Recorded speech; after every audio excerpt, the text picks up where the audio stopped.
Views expressed are not endorsed by the United States Department of Defense or its components. Welcome back to the Flyover Podcast as part of USAFA Aviation. Today is episode 17, and we're privileged to have Captain Jacob M. Riley with us today. Captain Riley is a rated TG-16A instructor pilot and Airmanship 251 program manager for the 94th Flying Training Squadron. As program manager, he oversees the execution of 2 AETC syllabi, as well as developing, mentoring, and leading the youngest instructor pilots in the United States Air Force. Captain Riley is a native of Minerva, Ohio, and received his commission through the United States Air Force Academy on May 24, 2017. Upon graduation, Captain Riley attended undergraduate pilot training at Columbus Air Force Base, Mississippi. Following pilot training, he was assigned to the C-5M and stationed at Dover Air Force Base, Delaware. During that time, he held a variety of positions, culminating as an instructor, aircraft commander, and squadron executive officer for the 9th Airlift Squadron. Sir, welcome to the show. Hey guys, thanks for having me on. It's great to be here. It's an honor. No problem. Thanks for taking your time out of your schedule. So I guess we'll kind of just start right off your flying career in the C-5. So what strategic value does the C-5 bring to the military? Yeah, man. So I'll just start from like a personal note. So when I was going through pilot training, I didn't know what aircraft I wanted to fly early on. And at some point I realized that I wanted to fly heavies.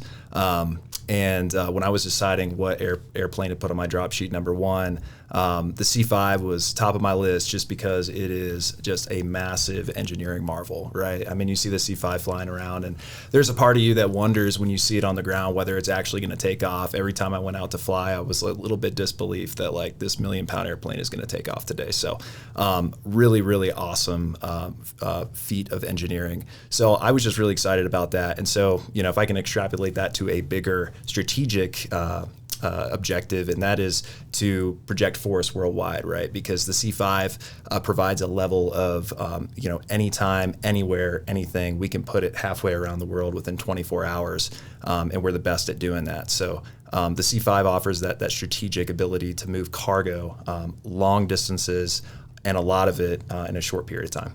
And so for our viewers who don't know, the C-5 is just like hugely massive, way bigger than any other plane we have in our inventory. And so what does that bring to the table compared to the C-130 or the C-17? Specifically, like what can the C-5 do other than carrying more of a certain thing? Like right. What can it carry single itemly that it can't, the C-130 and C-17 can't? Yeah, that's a great question.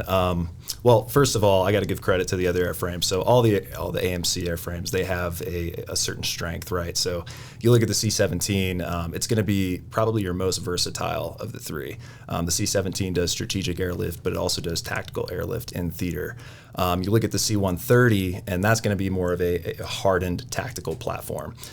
Some of your previous guests on the show had talked about the AFTTP 3-3, which is a document that every operational aircraft has, or at least AMC aircraft has, that the crews use to study and employ tactics. The C-130 is going to have probably the most robust and useful AFTTP 3-3 because it's been around for a long time, and they do a majority of missions other than moving cargo, such as close air support, airdrop, things of that nature. The C-17 can also do airdrop. The C-5, however, we are limited a little bit by our runway infrastructure, right? So we need a little bit longer runway. Our taxiways, we have some stricter limits on what taxiways we can taxi on. So as far as that goes, it's going to limit us on what airplane or airfields we can actually fly into. However, the C-5 has a much broader spectrum of equipment that it can carry, and more orientation for loading cargo. And what do I mean by that? So if you guys have ever seen a C-5, it's got a massive footprint. However, it can kneel down. So basically the airplane can squat all the way down to level with the ground. And it can open up from the visor, which is the nose cone of the airplane, and also from the aft ramp, which obviously is aft of the airplane. And so in that configuration, it's really easy to drive vehicles just right on and off the airplane. On top of that, that configuration allows us to move some larger items onto the airplane as well, with minimal, structural force on the airplane. So I'll give you an example. Back in 2021, I don't know if you guys heard about the water contamination issue at Hawaii Hickam, but essentially what had happened was there was an underground fuel facility that was unintentionally leaking contaminants into the drinking water. And so the C-5 was tasked with a humanitarian mission to deliver these massive water filtration units all the way from Dover to Hawaii. And so if you actually take a look at those, you can look at the Dover Instagram and see how big those filtration plants were, or those units were, but they're so big they couldn't get on a C-130 or C-17. So effectively the C-5 was the only aircraft that was capable of moving that equipment in that humanitarian situation. So they're just a handful of there's a lot of things a C-5 can move that the C-17 or C-130 cannot. Are there any like military aircraft or like NASA aircraft or anything like that the C-5 can carry that the C-17 can't? Well, so great question. So we have the C-5s that are modified. We have two of them at Travis Air Force Base that are modified. Where essentially the cargo compartment the troop compartment where the troops would normally sit, that's been completely removed. So it allows for the C-5s to actually carry equipment for NASA, specifically for the space shuttle. So that's equipment that wouldn't be able to fit on a regular, a standard C-5. Yeah, awesome. So when we talk about the C-5, it's a crewed aircraft, obviously. Yeah. So how big is that crew, and what does each crew member bring to the table? Yeah, great question. And this is one of the things I love the most about the C-5 is having a big crew. It's a lot of fun, and you'll find that flying over the Pacific or the Atlantic Ocean late at night, 2 a.m, everybody back home's asleep. You're solving all the world's problems and discussing the existence of aliens and things like that. So it's a lot of fun in that way.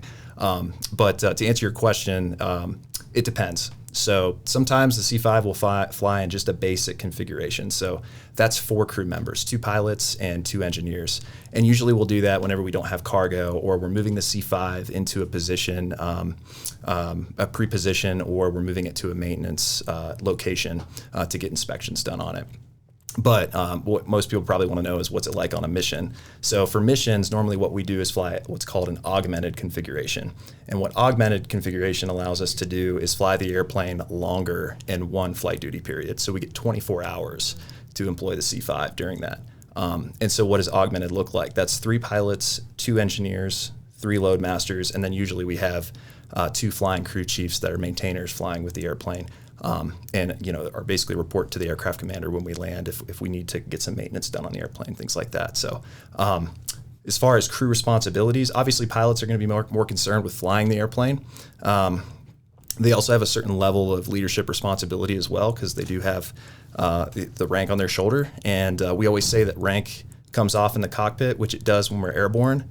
But there are some times, when you're on the ground that you have to exercise leadership as an officer because you're flying around the world, and it's easy to get in situations that sometimes people will have problems back home that you have to help them solve and things of that nature, reaching back out to the squadron. So that's pilots. Engineers, gosh, I love having an engineer. It is such a blessing to have them on the aircraft because while pilots, we have a pretty good systems knowledge on how to operate the airplane, the engineer is the systems expert. So, they can, there's miles and miles of electrical wire and hydraulic tubing and things of that nature on the airplane. So it gets pretty complicated, and our engineer is our expert. And so they actually sit up in the cockpit with the pilots right behind the right pilot, and they're sitting sideways looking at a big panel, a systems panel. And that panel shows them everything from gauges for the electrical system, showing electrical loads, hydraulic pressures, things of that nature.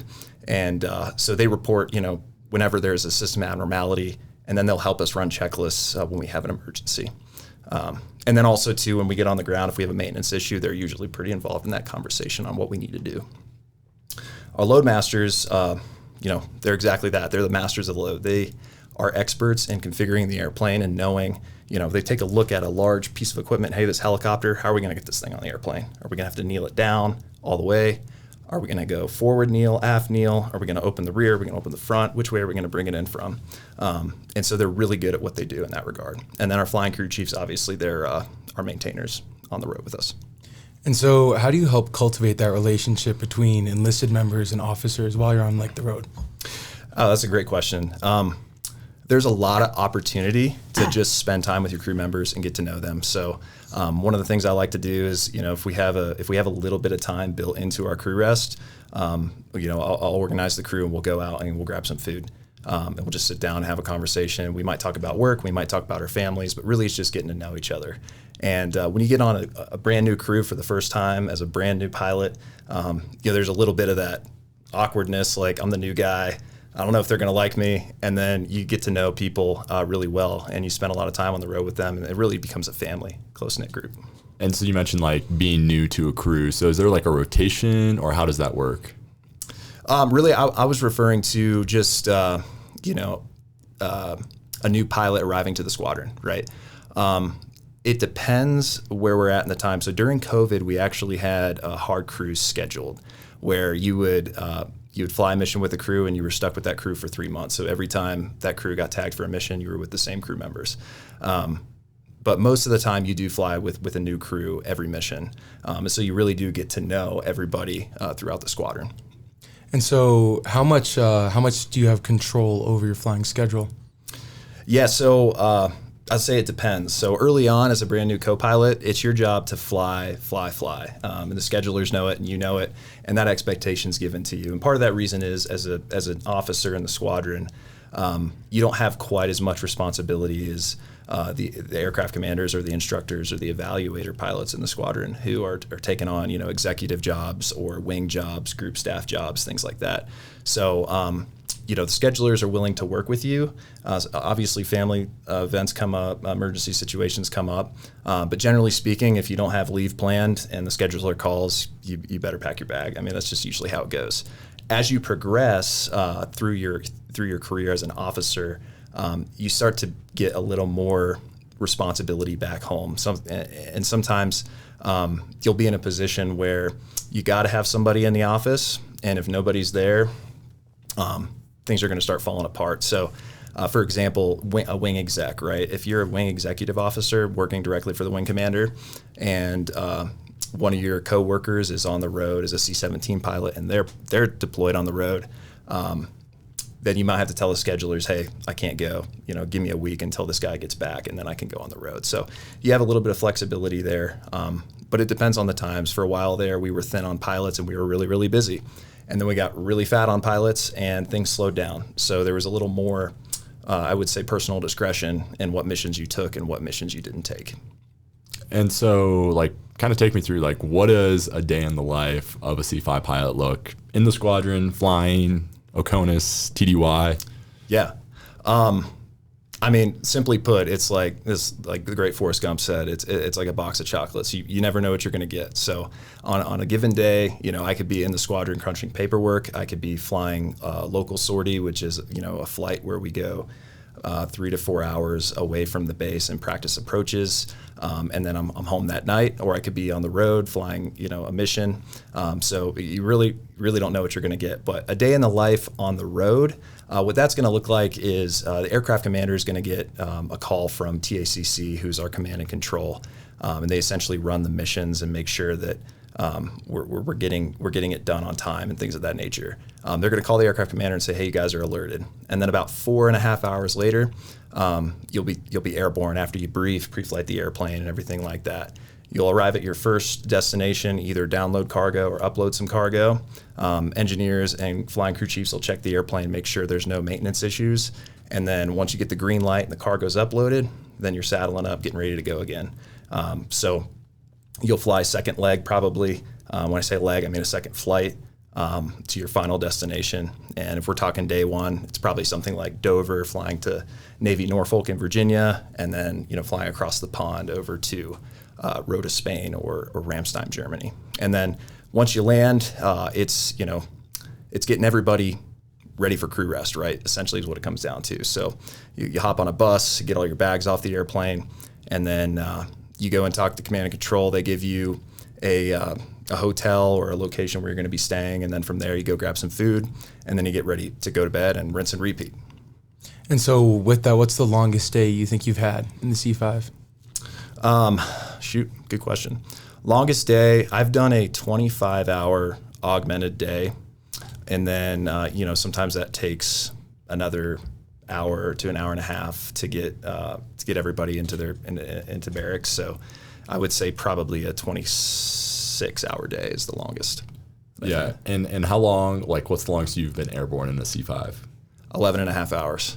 And is that like comparative to the other C-5 pilots in the Air Force, is that like super long, or is that pretty typical, or like what's the longest mission that you've ever heard of? So that's the longest that I'm aware of anybody that I know flying a leg in the C-5. My understanding is that we can fly up to about 13 hours. 11 and a half hours is a long time, so you get to take a pretty good nap, and you have a lot of time to be up there. So, yeah, that's about the longest I've probably seen. Well, I don't know if you can go into details, but what was the mission for that 11 and a half hour mission? Yeah, so I can't go into necessarily too many details, but we were taken off out of Al Udeid, and essentially because we had lost our diplomatic clearances, which whenever you employ an AMC asset worldwide, you're constantly coordinating with these different countries to make sure we have a clearance to fly through their airspace. Otherwise, they'll intercept us. So for one reason or another, we had lost our diplomatic clearances with the airspace that we were planning to fly over to go directly back to Ramstein, which would have been, 7.5, 8-hour flight. So we ended up having to fly all the way around, the Gulf of Oman, up the Red Sea, and back to Ramstein. So that, very, very long flight. Yeah, I remember there was, I forget who it was. It was somebody who they had diplomatic clearance to fly through the airspace, but there was confusion on if they had diplomatic clearance to land. Anyways, they landed, but supposedly they didn't have it, and they were trying to search the aircraft, and the pilot was like, "No, you're not searching the aircraft. I don't care. Like, call the Americans. Like, we're going to figure this out." Yeah, you want to have the embassy on the U.S. embassy on speed dial wherever you're at. Yeah. You just never know. And so, speaking of like landing in different places, where's the coolest place you've gotten to go? I don't know if every C-5 pilot would agree with this, but for me, the coolest place I've been to also happens to be the most frequented location in the C-5, and that's Rota, Spain. I'm a huge fan of Spain, and it's really cool because Rota Naval Air Station is essentially a joint base, and the U.S. Navy and the Spanish Navy share facilities and work together. So it's really cool in that regard. You get to work with some of our NATO partners, but Rota, Spain is on the very southern tip, close to the very southern tip of Spain by the Strait of Gibraltar. And so you get off base and you're 5 minutes from the beach. And there's so much to do. And as far as Spanish culture goes, the food is pretty solid. And you just get to integrate with the Spanish community, and they're happy we're there, which is really cool to see that as well. And some of the locals who own restaurants or bars, like, they know the C-5 crews, and they know when we come by, and they're really excited to see us. That's funny. Yeah. So what's the strategic value of like Spain? Like, why does the C-5 make so many visits there? So for the C-5, it's what we call a repair capable facility. Which means that they have the equipment, parts, personnel, and technical data to actually perform maintenance on the C-5 up to a pretty high level. And so the strategic advantage there is, if we didn't have this en route maintenance base, then we would be for like, very serious maintenance issues, we'd have to fly the C-5 all the way back home, or wait for a team to get flown all the way out to where we are. So, for example, if we're operating, back when we were operating in Afghanistan, if we had an issue in Afghanistan, it might have been a maintenance issue that we could continue to fly around with. But once we got to a repair-capable facility, aka Rota, Spain, that airplane was grounded until that maintenance issue was fixed. So it just provides us with a little more flexibility to operate worldwide. And so you mentioned you loved watching the Spanish work and how the cooperation worked together. What was it like working and cooperating with our partner nations to get certain missions done? That's a great question. I personally did not have I did, because I actually did a short deployment in Spain. And obviously we have our maintenance unit there, and but however, the Spanish, we had Spanish air traffic controllers and things of that nature. And they're just very, very happy that we're there. Really easy going people to work with. I didn't have a whole lot of interaction partnering with them, but I would say that the relationship between the U.S. and the Spanish is very healthy. Awesome. So one of the things as a heavy pilot, we talk a lot about being away from home. Yeah. And so as a heavy pilot and as a husband, how do you balance those two? Yeah, so the word balance, I don't even know if I could use that word at all because, it never feels balanced. And I would say anybody who's married to an AMC aircrew member is sacrificing because it is tough. There are some hard times. And so, and the reason is, sometimes you'll leave on a 3 or 4 day mission and it'll turn into a week or 2 weeks. And your spouse was not expecting that. They're expecting you to be home to attend the wedding that you were invited to, right? So I would say, efforts to balance that. I think of it like a piggy bank, and somebody gave me this advice years ago. You're not always going to be able to draw from the piggy bank unless you're investing in it, right? So what does that look like, investing in that piggy bank?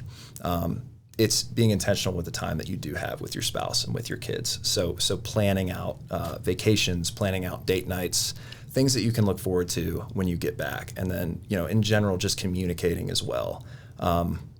There have been times where, my wife has had a problem at home and she's calling me and I'm in the middle of a mission and it is, I'll try to communicate with her as soon as I can. But it's really hard sometimes when I'm airborne and, something happened at 11 and a half hours that I was airborne, something happened and, I wasn't able to be there for her. But one of the programs that you'll find throughout the Air Force, most units will have what's called a key spouse program.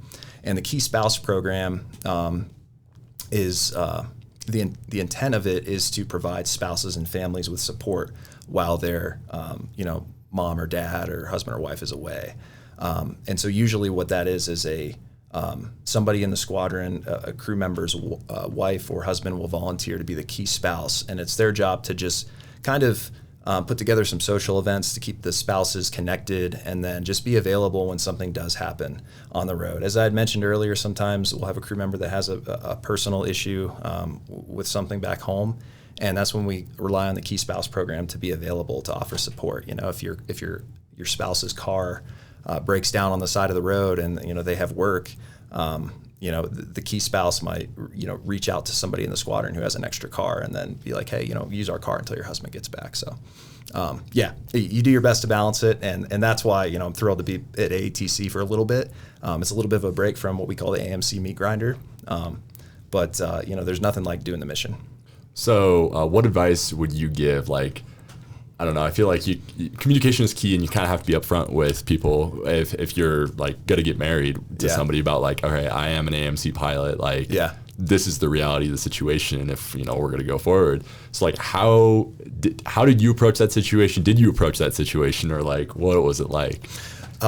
Well, yeah, I certainly did approach that situation. So I met my wife about 2 years into my assignment at Dover, and I was pretty upfront with her about what she can expect. But there's no amount of framing the AMC life that can really prepare somebody for that, unless they come from a military background, which my wife did not. And all this to say, my wife has been very supportive of me, without a doubt. She has been a rock for me a lot of times when I've been on the road or facing challenges. But advice that I would give is just be as transparent as possible. Respect your spouse. Put healthy boundaries in place. Anything. This is all marriage counseling stuff, but put healthy boundaries in place. When you're away for a long period of time, it's natural for somebody to wonder what are they doing while they're away. Are they making good decisions? So just being intentional about showing your spouse that you're serious about them and that they're going to come first. Over any amount of fun that you could have on the road or anything like that. Yeah. So kind of shifting a little bit away from your flying career to the future of the Air Force, the future of the C-5. So according to Google, the C-5 has been operating since 1969, which is the same year we landed on the moon. Yeah. So that puts some perspective on it. So what does the future hold for the C-5? So when I left the squadron at Dover, a lot of the conversations that were being had at that time were that the C-5 was going to operate, into the 2040s, 2050s. My personal opinion is that you're not going to see the C-5 go away anytime soon until we have a replacement for the C-5. Because like I said, it can do certain things that no other aircraft can do. One of the initiatives that's been brought forward is actually 3D printing parts for the C-5. Because we have the boneyard where we have a handful of C-5s there where for years we've been taking parts from those old airplanes and we're running out of those parts.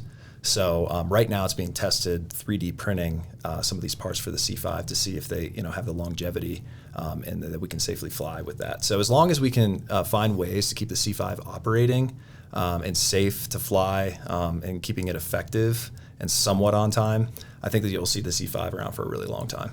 And so with the 3D production of parts, is there no possibility of reopening production for the parts as they were originally constructed? That's a little out of my wheelhouse, but I would say probably not. That would be a huge effort. I think as old as the airplane is, they're probably going to design something, put a contract out there to try to design something a little bit newer, a little bit more state of the art. Yeah, so as we look across the Pacific and a potential conflict, if it were to unfortunately come to that, what role do you think the C-5 would play in that conflict across the Pacific? I think you'd see the C-5 operating a lot the same way that it is right now, providing strategic transport. What does that look like in a war in the Pacific? Think of it as maybe a relay race, for example, right? So you're going to have the C-5 that can carry a lot of cargo really far, short period of time. And I keep saying that. So imagine a C-5 flies from Dover, lands, we'll say Guam, for example, right? From there, it's going to pass the baton off to our C-17s or C-130s who have a little bit more tactical capability to take that cargo all the way or troops all the way to the finish line from there. And that's just speculation. There are some things I know that are being discussed at higher levels about ways that we can modify or I guess upgrade the C-5 or employ the C-5 in certain ways to make it a little more tactical and provide us with a little more flexibility, if in the third or second island chain. But that's something that we won't know until we see it. Yeah. So I guess when we talk about agile combat employment, ACE, I think it's a lot of times if we're talking about smaller aircrafts, F-15s, F-35s, aircrafts that can land. So the C-5 is massive, and it's not very stealthy nor maneuverable. If I don't know, I'm just taking a stab at it, right? Compared to those other smaller aircraft. So do you think ACE really isn't going to affect how the C-5 operates, and it's going to be far enough away from the front lines where it's not a factor? I would say ACE definitely applies to the C-5 and will add value to the force. In the sense that ACE is more a mindset, necessarily more than anything else, and it's how can we do our job better, more efficiently, and be more effective in employing the C-5. So, for example, some of the ACE initiatives that we see with the C-5 is how can we minimize ground time? How can we do our engine running offloads quickly? How can we offload cargo and then immediately put it on a C-17? So things like that, as far as ACE goes, that's kind of really how it's going to apply to the C-5. And so shifting the topic a little bit, I mean, the conversation around a lot of aircraft these days is whether they're going to go remotely piloted, right? And so do you think there's a future where the C-5 would ever go remote? Short answer, no. And I have a couple of reasons for that. Number one is I think anytime we got to remember that, we're not FedEx, we're not a commercial cargo carrier, so we do often have people on board, whether that's troop movements or we have space available passengers joining us for the flight. Anytime you have people on board, I just think it's going to be a really hard sell to take the pilot out of the cockpit. And it's common sense, right? If the pilot's in the cockpit instead of remotely piloting this thing on the ground, everybody knows on board that the pilot's invested just as equally in getting that airplane safely on the ground. And think about how many times have you ever been on an airliner and there's a huge, bump of turbulence and everybody's like, oh, what's going on? And then the pilot comes over the PA system and says, hey folks, not a big deal. 5 minutes, we'll be out of this turbulence and we'll be on our way to destination. That calms everybody down because you know that the pilot's in the cockpit and you know that they're invested as well. So I think that's one of the big reasons I don't see the C-5 ever being remotely piloted. The other thing too is every flight is different, even if you're flying the same locations, right, over and over. You got different aircraft controllers, you got different weather, you might have a different maintenance issue that pops up. So it's really hard to account for all that variance with ones and zeros. And you know, I see this starting, and it already has a little bit with some of our commercial cargo carriers like FedEx and Amazon and UPS. But I think it's going to be a very long time before you know the Air Force is willing to accept that risk. Yeah. So kind of talking more broad and further into the future, just like in general, heavy aircraft becoming unmanned, not just the C-5. How far out do you think that future is? Do you think it's a future, or do you think possibly it will be a combination of both? I think it will probably be a combination of both. But like, where if there are people on board, all right, there's going to be a pilot in the cockpit. But say we're transporting some cargo and it's high risk missions, we're not going to put a pilot in the cockpit, and it's just going to go remote. Yeah, that's a really good thought. I think the overarching issue with it is who's responsible at the end of the day. If you have a remotely piloted aircraft that goes down, or there's something happens, who's responsible? Because right now the way it works is if you have a mishap, the pilots are going to get investigated first. The pilot in command is on the chopping block, right? What happened? Explain to us your decision-making process. And if it's determined that the pilot in command made a bad decision, or the pilot command was not, we'll just say if it's determined that the pilot command did not do anything wrong, then it becomes all right, so what were some of the other miscellaneous factors that led to this mishap? So I could see a future where maybe we do experiment with flying some autonomous cargo aircraft. When you look at the progression of AI, ChatGPT, and all these things that are coming up, it's an exponential curve. So it's happening faster than I think anybody expected. So I do think there's a future for it. I just don't know that it's going to be in our lifetime. Yeah. Yeah. So shifting a little bit to your education and background. So you're a 2017 grad of the fine United States Air Force Academy. And so why did you come to USAFA as a cadet? Yeah, great question. So I was originally recruited to play football. My sister was a 2013 grad, so she got here as a 4 degree when I was an 8th grader. And so I had the opportunity as an 8th grader to come out for a parents' weekend. This was before, I really had any interest in the academy. And we attended a football game, my family and I. And I was just blown away by the program, the stadium, the mountain backdrop, the weather, and everything the academy stood for, just like touring that weekend. And so after that weekend, I was like pretty sold. Hey, I want to go to the Air Force Academy. And, I luckily enough, I was able to get recruited years down the road to play football. And so I came here and I played football for a year and then decided to become a Soaring IP. But long story short, the idea of playing football and having being able to get a world-class education at the same time, I mean, there's nothing better than that. So it was an easy sell. So where did your idea of like flying come in? Like when did that pop into your head? Well, I think it started for me when I was a little kid. I used to have airplanes that I would, fly through the air, toy airplanes, and I loved doing flight simulators and things like that. I got interested in World War II when I was in high school, just learning about the pilots and some of the missions that they went on, old World War II movies. And so it was always a seed that was inside of me. And then when I came to the academy, I started flying gliders and felt like, hey, I'm pretty good at this, and this is something that I enjoy. Then it kind of just took hold of me, and I was like, well, I definitely want to fly coming out of the academy. Yeah. And so you're a graduate from the class of 2017. Normally people aren't back at the academy so soon. Mm-hmm. How did that come about, and what's it like being back here so early? Yeah, so how did that come about? You'll hear it throughout your career, luck and timing with the Air Force. So, sometimes the stars have to line up for you to get the assignment that you want, and I'm blessed that it worked out for me. So, I had found out last summer that this assignment was available, And I told my commander that I'd be very interested in it if if I was up one of the options, or I was on on his list to send here, and I was able to get the assignment. And so lucky, also the timing worked out, that I had just made my instructor upgrade in the C5 about 6 months prior, and so then I was opted for this assignment to come here and be an instructor.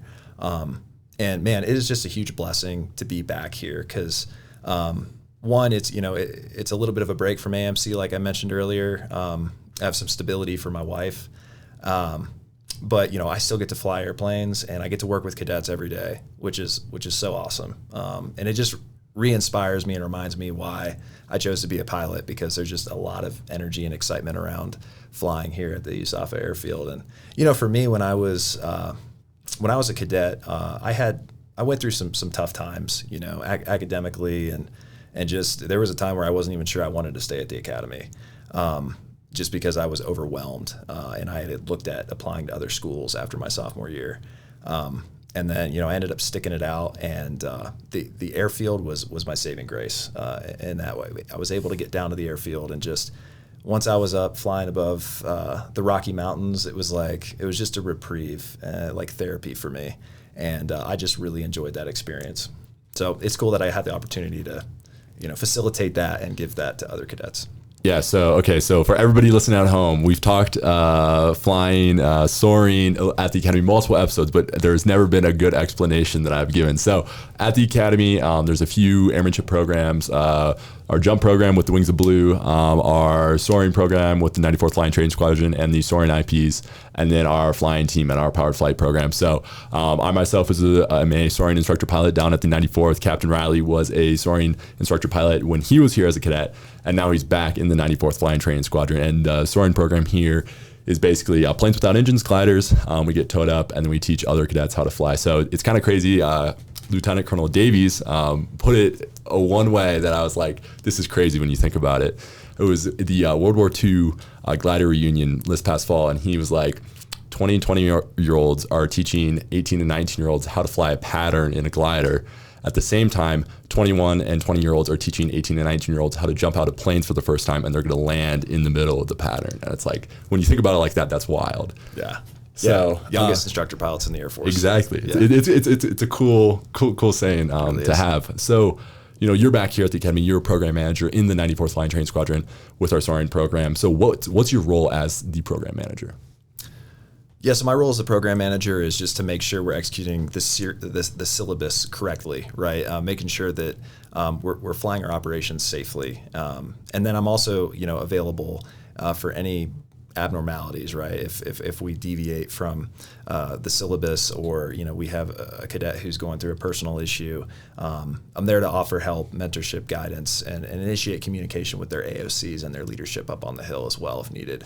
But I would say, broadly speaking, I believe it's my role here just to one, bring some experience and expertise in flying, and then two, to inspire cadets to want to go rated as well, through my experience flying the C5, and then also just to provide leadership, right? So as a 251 program manager, I have a cadet program manager, NCO, and then 4 flight commanders, cadet flight commanders who are running the program. So it's my goal to empower them to run their programs the way that they think that they need to be run. Again, everybody always says the Academy is a leadership laboratory, so we try to make the airfield that way as much as we can within the boundaries of safe flying operations. And so, moving on from that, what would you say your future holds in terms of staying in the military, the airlines? What do you want to do after this assignment? Yeah, it's really hard to say at the end of my commitment, what the future holds there. I have another 5 years on my AFSC or my ADSC, active duty service commitment. And so that's a lot of time to develop and learn new things and figure out where I want to go long term. So I may stay in, but it's going to really depend on our family situation at that point, whether or not we decide to stay in the military or not. The Air Force has gotten is working a lot harder to make sure that families are taken care of. and by offering bonuses and choice of assignments, things of that nature. I certainly think we can do a better job of that, and that's just my personal opinion. But yeah, I'm not sure. I'm not sure what the future holds. But all I will say about that is, either way, I'll have the opportunity to fly airplanes, which is pretty awesome that I can stay in and fly airplanes, or I can get out of the Air Force and fly airplanes. So yeah. So when the day does come, whether it's in 5 years or what's the math? What would that be? 13 years, I think, maybe. Yeah. Like, is your long-term plan going to the airlines eventually, or still flying commercially? Yeah, I think in one way or another, I'm going to want to stay involved with flying, whether I, stay in and retire out of the Air Force or get out at the end of my ADSC or my ADSC. So definitely want to stay involved with flying one way or another. The airlines is a great option. A lot of people do go that route, but I'm also interested in maybe doing some private humanitarian flying, something to that effect as well.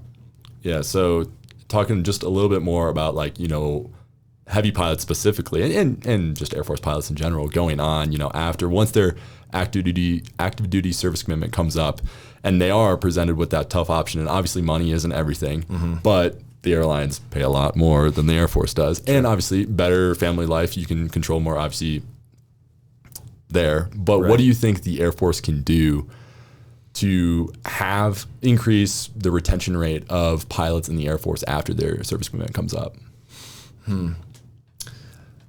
That's a really, really tough question, and a lot of people are trying to answer that question right now. I do agree that money isn't everything, and to your point, the airlines are paying a little bit more. It definitely helps, though, if you can be competitive with the airlines in terms of what you're willing to offer financially to pilots. Then that's another thing that another way that you can convince them to stay. But yeah, I don't really know what the solution is, to be honest with you. I mean, I think it comes down, there's got to be a certain level of patriotism in somebody's heart to want to stay in the military as well, right? Because at the end of the day, we are employed by the U.S. government, and we could be sent to ultimately lose our lives. And that's something that, that's a personal conviction that you have to have, that you're willing to risk that and stay in the military long term. But I think at the end of the day, if you can make it better for families, you can make it better for spouses, whether that's finding more opportunities for accompanied deployments potentially, not necessarily in super austere or hostile locations, but allowing spouses to join their military members on deployments, or their families, finding ways to connect them while they're on deployment. If you can connect those touch points a little bit better, I think you're going to have a case to keep some pilots in the Air Force. Awesome. And so we have one last question. It's a bit of a tradition around here. We ask it to every single pilot, but what is the best aircraft in the Air Force's inventory, and why? Yeah, man. Obviously, I'm a hard sell for the C-5. I love that airplane. It's massive, the biggest airplane, fourth biggest airplane in the world, but the biggest airplane in the U.S. inventory.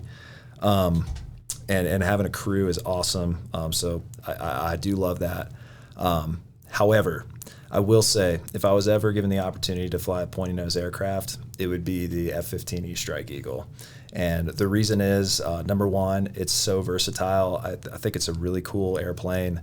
And, from close air support to air-to-air combat, and just the fact that airplane puts the fear in the hearts of our enemies. I just think that's such a cool airplane. And my sister is actually an F-15E pilot, so I'm a little bit biased. But that would be my one, if I could fly another. I got a follow-up question. Yeah. So F-15E, right? F-15EX is going to be coming online here more. So here in the near future. So F-15EX, more focused around air-to-air. F-15E, obviously more air-to-ground. Which one would you pick if you had the choice out of those two?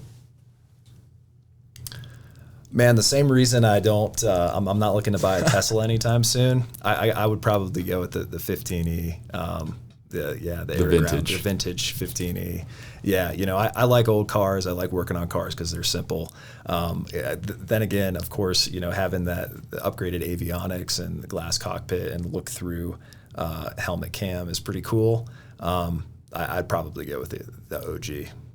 All right, Solid. I got one more question because it came up too. I was going to ask it earlier. So you were a soaring instructor pilot. Right. You're flying the TG-16. Was it the TG-16 back when you were Yeah, here? it was. Okay, so it was. Yep. So smallest aircraft in the Air Force's inventory, or shortest lengthwise.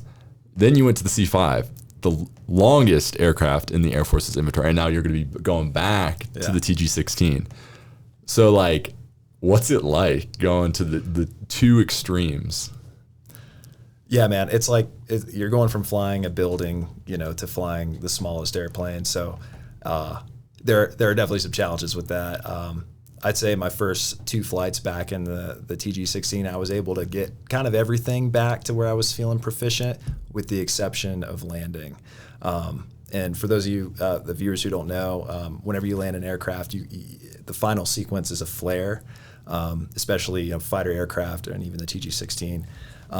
And at that flare, I was flaring about 20 to 30 feet too high, and so my instructor kept having to take it from me. So, I'm used to having a radar altimeter counting down, 50, 30, 20, 10, and there's not that. We don't have that capability in the TG-16. So, it feels weird, but I do feel like it's improving my skills as a pilot again. The C-5 was a lot of automation. You could pretty much fly the thing down to 200 to 100 feet. And before clicking the autopilot off. So it's fun to be able to, be an athlete again in the airplane. Solid. Sir, well, thanks so much for coming on the show. And yeah, this has been the Flyover Podcast, episode 17. All these episodes, newly, it's going to be uploaded on YouTube. Again, we've got a lot of requests for our podcast episodes coming back on YouTube. So starting with Lieutenant Colonel Scott's episode 16. Last week, I think it dropped. It's on our new YouTube channel. Going forward, all of them are going to be on YouTube, and then our legacy podcasts, episode 1 through 15, will just stay on Spotify and Apple Podcasts. These clips, obviously, are on YouTube Shorts and Instagram Reels. And with that, we will catch you all in the next one.